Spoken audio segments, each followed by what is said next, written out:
समझ में आवत ह? अरे भौजी खूब समझ में आवत। तू लइका हवा ना समझ पैबा, जा न का दिमाग खराब करत ह? अरे भौजी आगवा तो बोल। सुना बोला।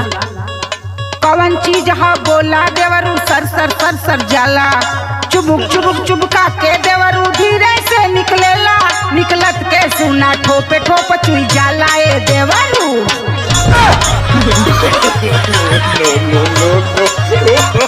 अच्छा यह सवाल है। हाँ हम जाना तई बता ना पैबा, झूठे कपार खात हवा। अरे ना ये भौजी ऐसा मत समझा। हाँ, तो का समझी? ला सुना सुना। बतैबा का? हाँ अच्छा बतावा तो। अभी छोट देखे में लगा तो के। तो वह मसल देखन में छोट लगे घाव करे गंभीर। ला सुना सुना। तो बतावा तो। इनरा में से बल्टी भौजी सर सर सर सर जाला। आए?